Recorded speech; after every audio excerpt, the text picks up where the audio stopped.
Good morning. Welcome back to the Broadcast Retirement Network. I'm Jeff Snyder. This is BRN AM for Friday, October 14th, 2022.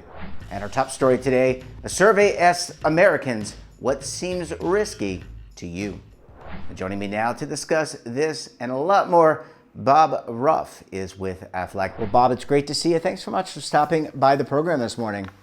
Jeffrey, thanks for having me. It's a pleasure to be here. Yeah, it's really great to talk to you. And I know we're going to talk about this recent risk survey of Americans. And I guess the premise of the show is what seems risky to you? And you polled many Americans, and here we are coming out of a post-pandemic for many of us. We've got some market volatility, some inflation, some challenges in so many different areas. But when you look at the responses to the survey, Bob, what do Americans perceive as risky right now? Yeah, Jeffrey, it's a great question. And what I would say from the survey, there were really three themes that came out of this. I think the first thing is that mental health is really now starting to become a priority for people. Really managing the risk, their own risk, their family risk. It's impacting all Americans. Doesn't matter kind of where you are, who you work for, what part of the country you live in. Interestingly enough, in the survey, though, we did see some disparities in terms of higher wage earners who say that 57% of them are more likely to now prioritize this as a top priority, whereas people who are making less money, actually less than $35,000, only about 40% of them would prioritize this a little bit further. But either way, it's definitely becoming a bigger trend, something that people are now looking into to try to get services, better understand the implications. I think the second thing, Jeffrey, that's really coming up is just around with the economic conditions you talked about, the pandemic. You would expect people to start to kind of pull back some of the finances, but people are still self-identifying as risk takers. In fact, almost half of the people surveyed kind of self-identified as a risk taker. And there's some really interesting things that came through the survey with these individuals and what some of the implications of that will be. And then the last piece, I mentioned this just a little bit earlier, but just around the financials in general. You're starting to see people start to pull back. 9 out of 10 Americans are concerned about the upcoming recession and whether or not they can continue to spend, whether it's vacations, groceries, all the above. So I think everybody's trying to have to take their own unique risk, their personal situation, their family, their financials, all of those things to kind of measure what they can do. Yeah, let's talk about the mental health aspect. And I want to kind of break these down throughout the rest of the program. But let's talk about mental health, because I would agree, just everything that I read and see, a lot of it relates to mental health. And I want to ask you, I mean, how are organizations stepping up to support mental health, whether it's businesses looking at voluntary benefits, for example? Are Sure. they asking the question, does for lack of a better term, my benefit, my policy support mental health, either through a call center, an app, or one-on-one face-to-face? Because we all like our services in so many different ways. Yeah, no. So number one, I do think mental health, because it's growing in just concerns across the country, it is coming up as a specific question. One of the unique things that happened, Jeffrey, during the pandemic in our industry and employee benefits was it really caused consumers to take a step back and start learning a little bit more of the details of their policies.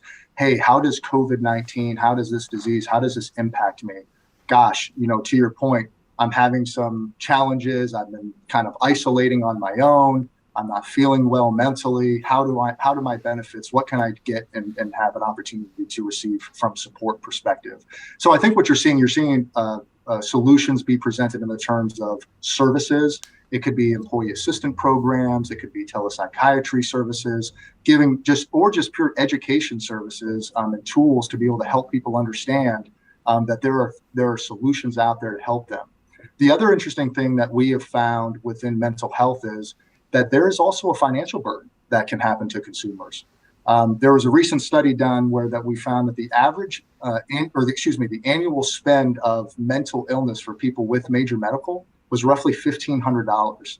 And now that may not seem like a lot of money to certain people, but I'll tell you this: every year we report, AFLAC actually puts together the AFLAC workforce report. We release it annually. We have every year for a long time now.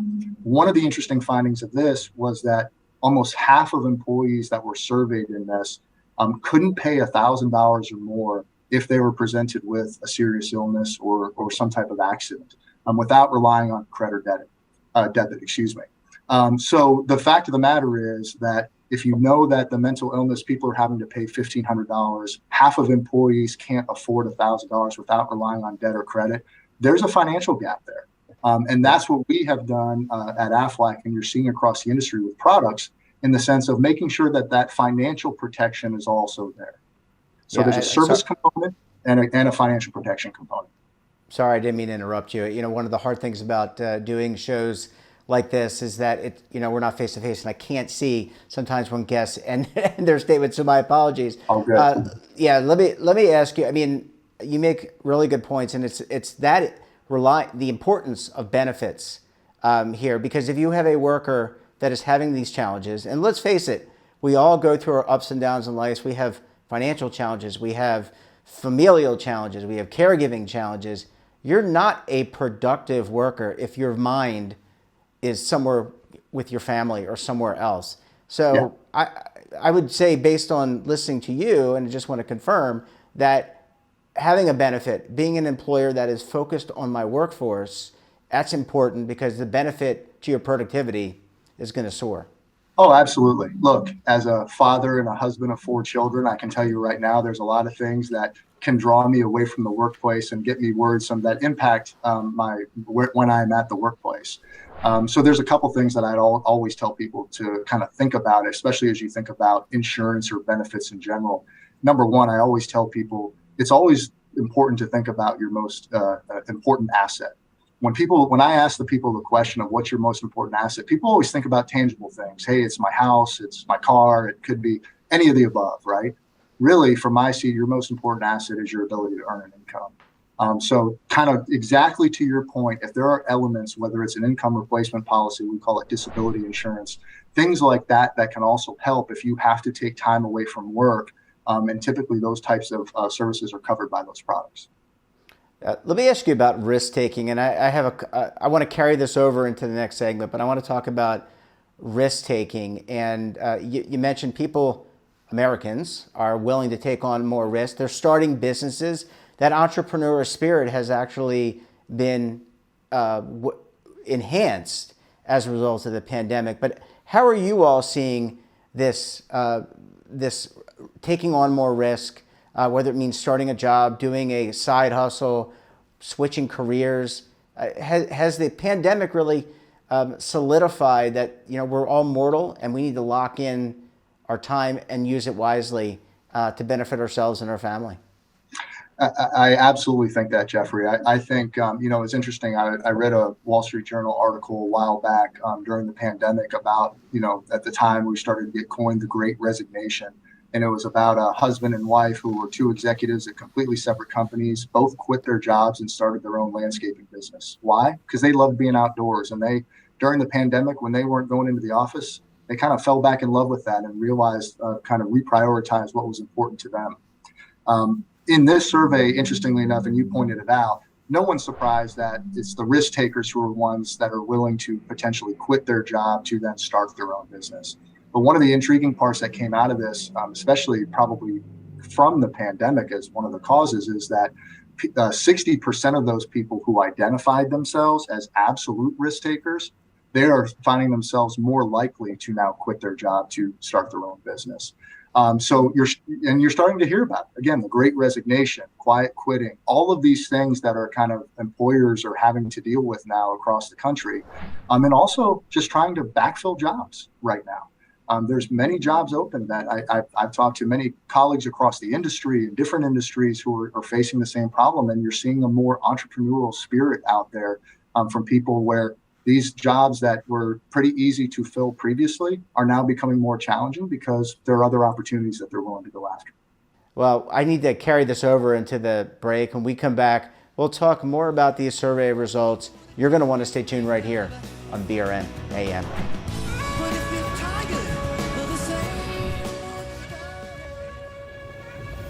Imagine a new television network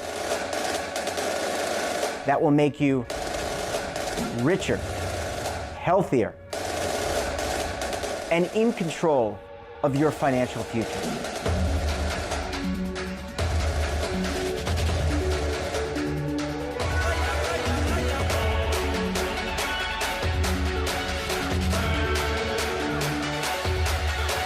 This network is for the policewoman in Nashville, Tennessee, the baker in Dubuque, Iowa, the teacher in Lexington, Kentucky. We want to make the idea of savings and retirement culturally relevant. But what do you see as a defining issue of the midterms, especially for the smaller businesses? I mean, they are the lifeblood of the American economy.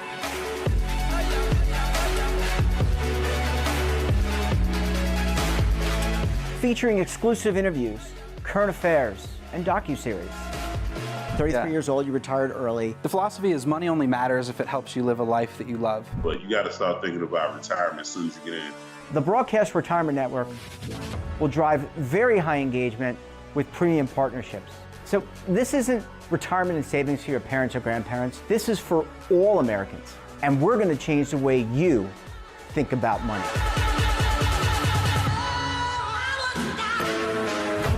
Welcome to the next frontier of retirement and savings. This is BRN, the Broadcast Retirement Network. Are you stuck with a low credit score? A credit report and score that's causing you to be denied credit or pay higher interest rates than others for the same things? Then do what Terrence did and call Credit Repaired for your free credit evaluation to help restore your credit. I started thinking about buying a new house, and my score wasn't where I needed it to be. I called and spoke with one of the representatives, and we just had a good conversation, and I liked what he was saying. Just one call for his free credit evaluation was all it took to start back on the track to repairing his credit. I'm seeing the deletions and I'm getting the report, so I know something's being done. It does make a difference to me. All it takes is one call to get started. Credit Repair has given me a second chance to have a better credit score. Don't let a low credit score hold you back another day. Do what Terrence did and make the call for your free credit evaluation. Call 800-819-4152. That's 800-819-4152. Again, 800-819-4152. I was out of work for about a month. I wasn't there to help my husband. He had to take time off work. I have health insurance, but it doesn't cover everything. The AFLAC policy helped me while I was out of work simply because it took the stress and the worry off.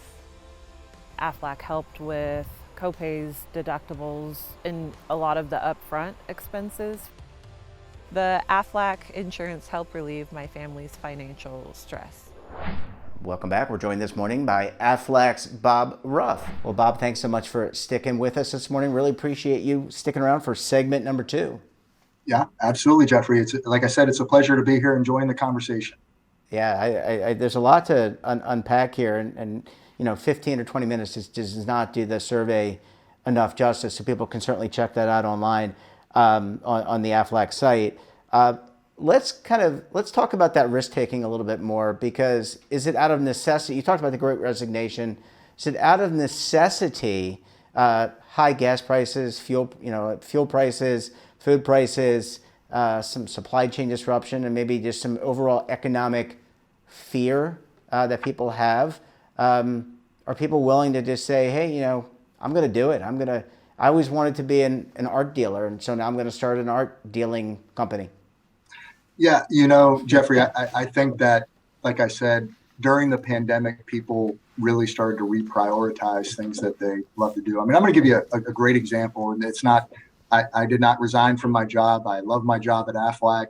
But one thing that, for example, that I did personally, I was somebody who was coming to the office real early in the mornings, didn't get a chance to see my kids off to school.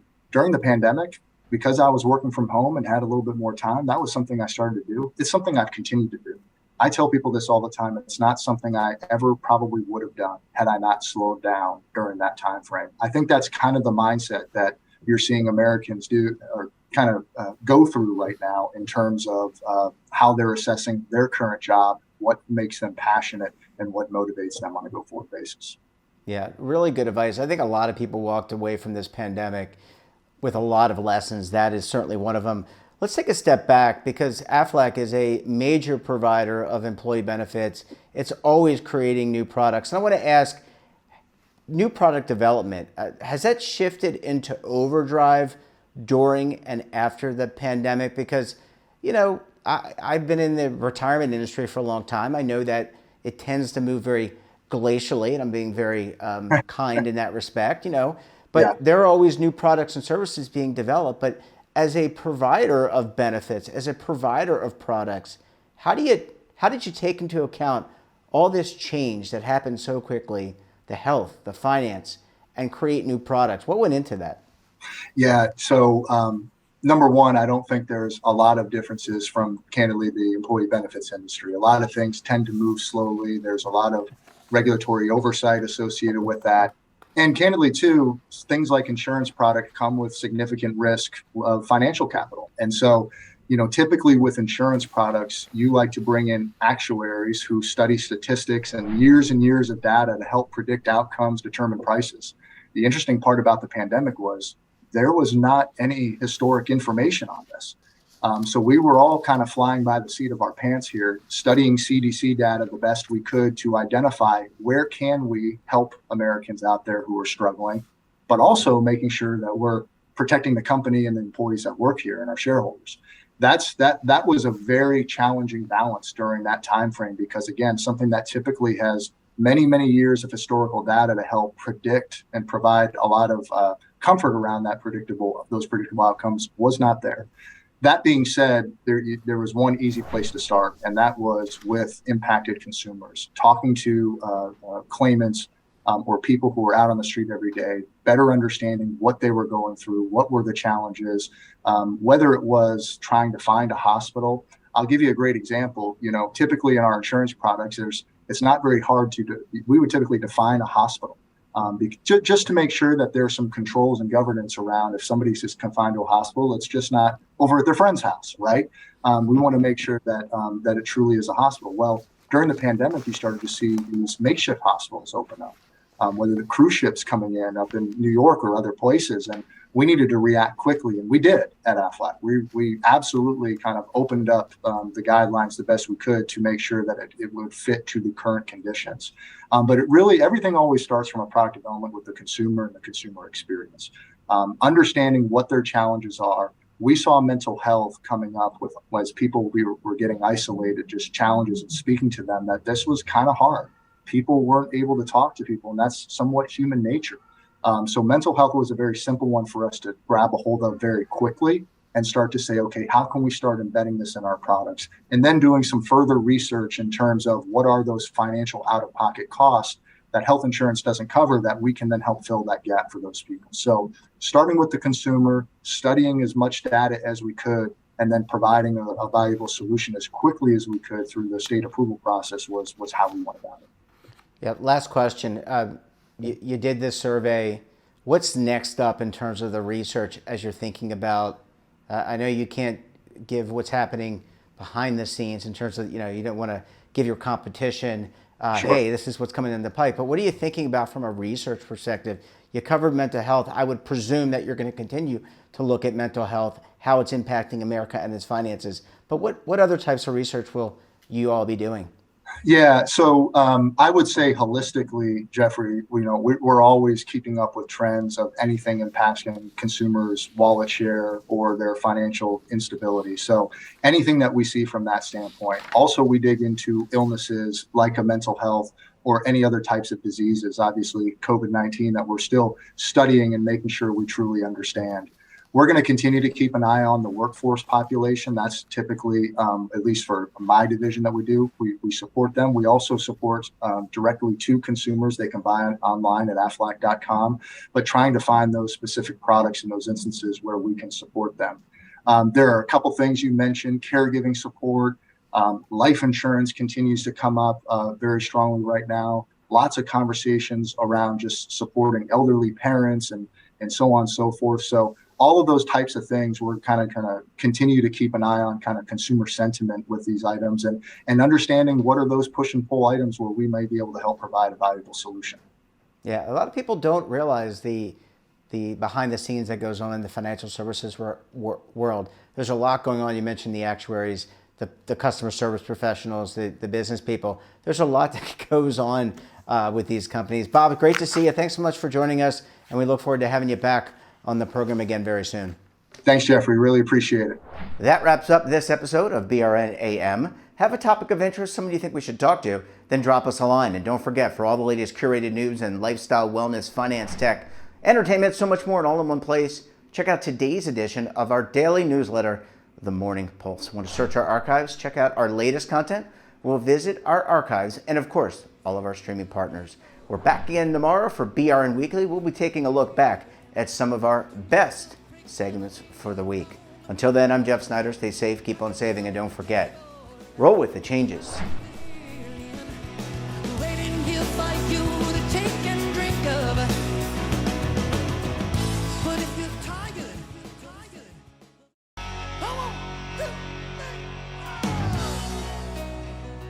Now is your opportunity to co-create content around any topic on the first lifestyle and wellness network. Reach a global audience through our platform and co-own exclusive branded content. All of our programs are available on demand and also as audio-only podcasts, so you can take us on the go. Broadcast Retirement Network, available anytime, anywhere, and on any device.